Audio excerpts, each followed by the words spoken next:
In part 1, we went over the historical record of liberalism, correcting fundamental misconceptions about history and establishing key terms of country and ideology. So if you haven't seen that video yet, watch that first. In this video, we will look at the actual philosophical nature of liberalism to demonstrate why liberalism always leads to totalitarianism. I'm afraid that, much like Rome, we have been a carrier for an alien philosophy disguised as our own. But unlike Rome, we have not carried the light of Socratic philosophy or Christian religion, but a philosophy that is not only catastrophic, but consciously designed to destroy us specifically. And worse, we have treated this stick of polonium, as if it were an ideological elixir, to be applied vigorously to any and all ailments. Hence, when there are problems from immigration, naturally the solution is more immigration. When there are problems from Muslims, naturally the solution is the empowerment of Muslims. And when there is a problem with violent black gangs, the solution is an outpouring of black culture. On and on have we piled liberalism upon liberalism, and been surprised when the result is more liberal disaster.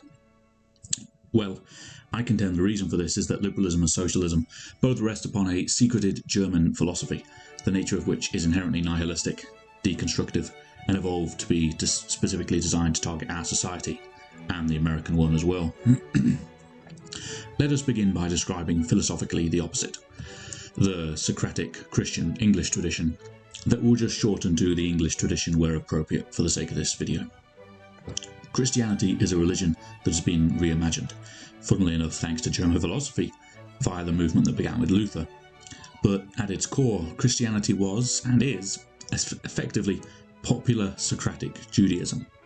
And Englishness is a refined, developed Germanic political and legal tradition, a kind of national Socratism. Please note, by German here, I mean the ancient classical definition, not the deceptively named modern country from which the opposite philosophy originates. There is nothing I can do about this confusing use of the same name term to refer to oppositional things. You should just have to bear it in mind. Socratic philosophy, the Christian religion, as a form of popular Socratism, and those Germanic roots synthesize to make what we are calling the English tradition. What these all share in their own way is a worldview conception that agrees there is an objective reality, a reality of tables and chairs and mugs that we all share as subjective individuals who experience this. This position gave birth to the spectrum of inductive empirical disciplines, such as the sciences and history, giving us a concept called facts, phenomena that are objectively true, independent of any subjective opinion on them, like gravity or the existence of biological sex. In contrast, German and the continental philosophical tradition belongs more to the sophist pagan heritage, and German philosophy itself derives from Luther's original revolution, which was itself an intellectual radicalization of the Holy Roman Empire's mission to become the renewed or a new Roman Empire. By the time of Luther, this would mean the reversal of circa 1,000 years of post-Roman civilization of European Christendom, hence why Luther created fundamentalist Christianity in an effort to roll back this civilization to an imagined perfect form. By making each individual a conduit to God, Luther's ideas effectively argued that each of us are not a subjective individual, but an objective one, relaying with God himself the embodiment of objective reality. His position removed the notion that we require methods of interaction with the world to understand it. Think of how Luther wanted to get rid of acts as necessary to salvation, which is simply absurd since the basis of Christianity is Christ, a man who went around doing endless acts of goodness. Instead, relying upon an internal idea of it, basically, Luther's ideas are a religious rehashing of rationalist paganism of the kind that Christ fought, or the sophist's idea that man is the measure of all things, which Socrates fought. So the continental tradition centers itself on a reversal of the Christian English one, by beginning not with the external world, but the internal, and inventing a philosophical problem of how the internal man can perceive and rely upon his perception of the external world. This problem is entirely confected. It fails because it does not recognize that man is not an isolated unit in a perceived universe, but an integrated part of the universe, and that our perception of everything is not an arbitrary, but a consequence of senses. Our senses are not arbitrary lenses between us and the universe, but interfaces of sensation of the universe itself, which we are conscious of. Think of them as a connection between aspects of one single universe that we can perceive because our aspect happens to be conscious, where the concept of us or I is defined as the consciousness of the consortium of matter that we call our body. Our senses evolved to accurately perceive the world so that our aspect of it, our body, can survive. And that they do and have survived is extremely good evidence that our senses are very accurate at perceiving our linked place in the world, at least in the locality of the universe we inhabit, which is certainly good enough for politics, and no amount of artificially conceived optical illusions disprove that. For example, things that have high energy might be sensed as hot or bright or moving quickly, and it has been important for survival that we can sense this. For example, don't touch the scalding pan. By further exploring our senses in more and more sophisticated ways, we have developed the sciences and discovered that very hot or bright things have much energy, thus retroactively reinforcing the instinctive central perception of heat, light, and movement. Basically, we have retroactively proven our senses to be correct. Saying that something feels hot or has high thermal energy are two different ways or translations of identifying the same phenomenon. And it is how we know and can know that there is such a thing as reality, an objective form of the universe that is separate from any person's subjective experience. Even if for some reason we all went mad and no longer felt something as hot that had high energy, we nonetheless could still measure it and find that it does have high energy. The waffle aside, the outcome of this is that the German tradition doesn't think there is an objective reality, as crazy as that might sound. Instead, they settle into the position roughly described by the philosopher Hegel, in which we define ourselves as objective psychic individuals who collectively create a shared subjective psychic world through our interactions. What began with Luther claiming that every man is a conduit of objectivity, God, almost immediately developed into the secular tradition without God. It was Hegel who first declared God is dead, not incidentally, methinks, leaving us thus as simply objective individuals, which obviously doesn't make any sense, and was thus redefined as either objective proponents of self or simply subjectives without any classification, like relativism. You can see this today alive and well in Woke's central concept of my truth or lived experience. The German tradition thus scraps the idea of objective reality, of objective truth, of objective facts, and it reduces everything to ego, appetites, will, power, might is right. Hence you can see that German philosophy is intrinsically linked to certain countries, factions, or individuals' personal power. It is tied into it and designed to attack other ones. And there has been a clear assault upon basic facts by the unrestrained liberal society, such as biological sex, crime statistics, the historical differences between people. Indeed, the very disciplines of science and history are under attack. One reason why I am openly political on this history channel is because if liberals and socialists remain in power, then history as a discipline will cease to exist, and historians will be hunted down, as will all contrary intellectuals. We see right now there are universities closing their Anglo-Saxon historical departments, and of course opening critical race departments and such things. That's replacing history with mythology. Anyway, if you're thinking that the German philosophical position and the politics of liberalism based on it is full of contradictions and makes no sense, then you'd be right. But from their point of view, reality and truth and facts don't exist, and thus neither does the concept of contradiction. There is only ego and appetites, and hence whatever enables and facilitates them, the fabled will to power of Nietzsche's philosophy. It is also why there are a gazillion varieties of continental philosophy, one for every person that wrote up their own will to power, whilst the English tradition might seem remarkably threadbare in contrast. Not because it is empty, but because once you've settled on the truth and facts, there is no need for further pontificating. And we developed not so much by expanding a repertoire of facts, so much as we continued to develop existing facts, building one upon them in a genealogy, into more and more accurate forms. I mean, there is only so many ways to philosophically talk about tables and chairs from the English perspective, but endless ways from the continental, where tables and chairs mean something equally valid to every Tom, Dick and Harry. It is because there cannot be a functioning society of any longevity that says there are de facto individual objectives or objectivities that mean any society based on German philosophy will move towards some version of Hegelian totalitarianism. if it doesn't simply collapse before it gets there. This is a world where we all agree to use our collective, objective psyches to create a shared subjective psyche, a shared, singly psychic world, a Geist, as Hegel put it, to produce and inhabit. The various identity politics movements are attempts to do this, wherein each identity politics movement rests on the notion that its members will share their collective lived experience, or my truth, on the basis of a notion that its members will share their fundamental premises that they agree on. If we look at Luther and Nietzsche, they recommend similar politics. Luther advocates for a secular absolutism, ironically, and writes an essay called Against the Robbing and Murdering Hordes of Peasants, which I think he took from an article in The Guardian, saying, "A prince must now consider, via Luther's Reformation, that he is God's minister and the servant of his wrath. The ruler should press on confidently and strike down with good conscience. Thus, it may be that whoever is slain fighting on the side of the authorities would be a true martyr to God." Now, when I was rereading this for this lecture, immediately what came to my mind was the judicial response to last year's riots in the UK against invasion, terrorism and child fornication, in which the liberal authorities took exactly this approach and said as much in their own words. They were taking the Lutheran position. The absolute contempt for the common man and absolute certainty of might is right that Luther provides the German prince is alive and well today in today's liberal elite.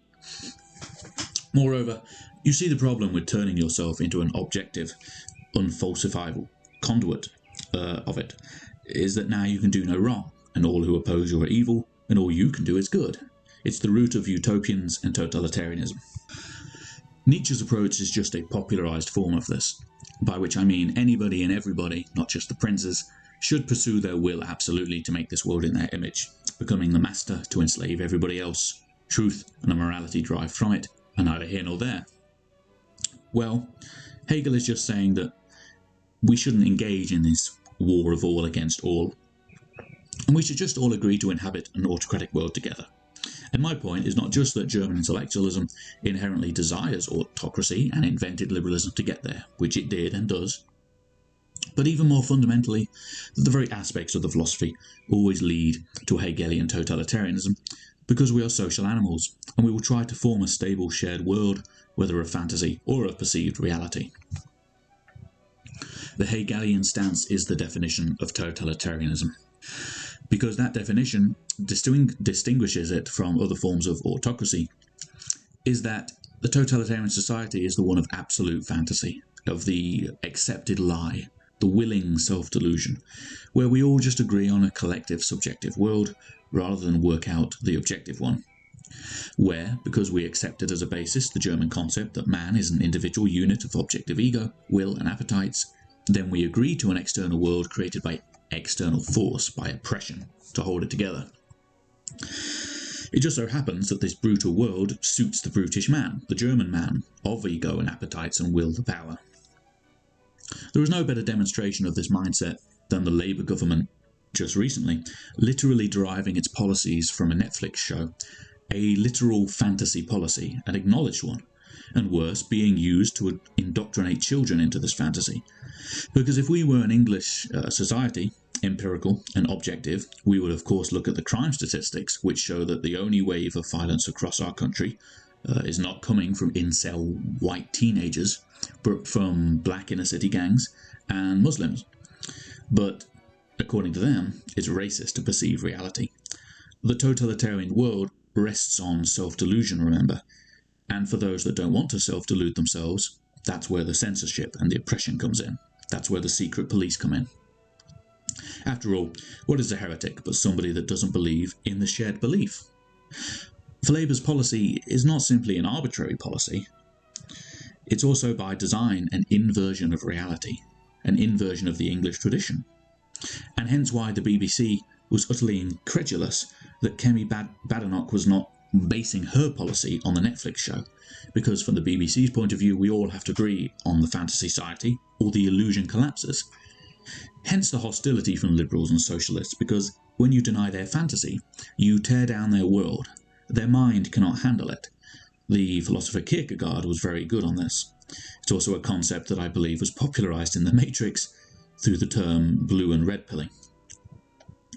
Thus will liberalism and socialism always lead to totalitarianism, and totalitarianism will always lead to collapse, because fantasies collapse sooner or later. Liberalism is a synonym for tyranny. The tyrant is defined as the man who has absolute freedom to do what he wants. Hence, people often lament that there is nothing liberal about this person or that person when referring to a liberal, which is a testament to the misconception we have that liberalism is about freedom. Well, technically it is about freedom. It's about their freedom to do what they want by controlling you. We aim at a world where man is individually free to pursue his appetites, but has zero societal, political, legal, or economic freedom. This is the uber-controlled society. It is the supreme social construct, a world that is a pure dream of oppression. It's 1984. It should be noted briefly that this paradox of individualism and collectivism in German philosophy puts us on a course of conflict to actually reach the Hegelian totalitarian world. Most societies will never get there, destroying themselves in the initial battle of wills. The French take, embodied by Rousseau, is that we will embrace the anarchic world by engaging in a process of social deconstruction until we have sufficiently torn down society to reveal, in his eyes, the true natural society and its so-called noble savages. This is broadly the mission of socialism. Of course, in reality, such a world is the nightmare described by Hobbes, the brutal world of dog-eat-dog. It's the Wild West. It's the message that Cormac McCarthy tries to get across in No Country for Old Men or in Blood Meridian. Our civilization is a thin layer atop a very brutal and harsh world. Notice the nihilism inherent in all of this. Since German philosophy is a radicalization of the Holy Roman Empire's goal of restoring Rome, then built into it is a continual radicalization of the need to tear everything down that has happened since Rome, to restore that pagan world of power and subjectivity. Hence why every time the ideologies are tried, they end very badly, because they are inherently negative, not constructive. And thus why the UK has moved from catastrophe to catastrophe in the last century or so. The response has not been to question the heart of our liberal democracy, but to say that we haven't got enough of it. So, if large numbers of low-skilled, non-working migrants from culturally incompatible parts of the world come here, the answer is obviously that we don't have enough of them. That if certain groups and movements are murdering children or carrying out mass harm to those children, then the problem is that we just haven't understood their culture, or they're in poverty. If our bills are going up by multiples because of green ideology that doesn't even reduce carbon, it's because we haven't pushed hard enough for green ideology in tech, and we need more. It appears that much as every communist argues that there's never been a true communist society, and thus no historical criticism of communism is possible, apparently we've never seen a true liberal society either. Presumably, we will get it once the UK has an Islamic caliphate. That remains to be seen. Humanity just can't stop trying these ideas and this philosophy. I think for the simple reason that we can't stop thinking of ourselves. We're selfish, we're broken, and isn't that, funnily enough, the basis of conservatism, of English law? We're fallible. We need edification. With the flip side being that we can become more than we are. But the German pagan tradition, like Islam, which it very much likes, is a final revelation, a static world. But it is pleasing to us to believe in a philosophy that says we can do what we want, when we want, and nobody is better than us. So, as I end this lecture, my point is that we need to throw German philosophy in the bin. It has led to postmodernism, the end point of the tradition, a philosophy openly contradictory, empty and insincere. And we might think of the Socratic, English, Christian tradition as a tradition that is trying to civilize us. Whilst all life is made of individuals, evidently social animals have a superior intellect and problem-solving ability, a better societal capacity, an ability to achieve more. There are no libertarians going to Mars. It takes a massive community effort to do that. It takes a long civilizational background to do that.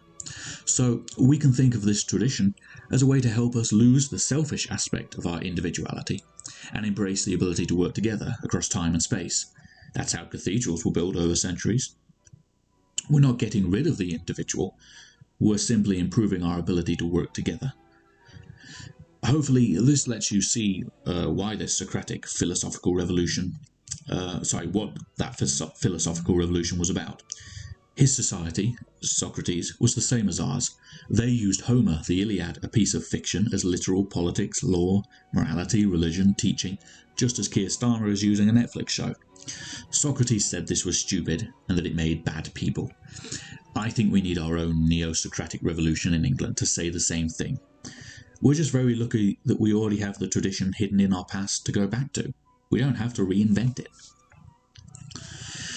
Only the English tradition produces actual liberty. That's why liberty came from this country. Freedom comes from aligning with reality. It is why we make airplanes by the laws of aerodynamics. Rights only come from responsibility, which is why the liberty of Englishmen came in a society of common law, of constitutional monarchy, of working for yourself. We are liberated by taking on the yoke of reality, and I'm pretty sure Christ said something similar to that. He said we will find that yoke very, very gentle. We cannot even start to do this, however, until we unpick our history and work out the actual genealogy of our ideas, where they came from, what their outcomes, inherent and designed are. And that begins with recognizing that liberalism is not our friend. It isn't even us, and it has nothing to do with liberty, except the liberty of the tyrant that wants to rule you with impunity. Thank you. If you enjoyed this lecture, please consider sharing it and donating to the PayPal link found in the description or in the information page of the channel. I'm an independent historian and philosopher, and I rely on your support to be heard and carry out my research. Thank you to those that have generously contributed so far. Keep learning.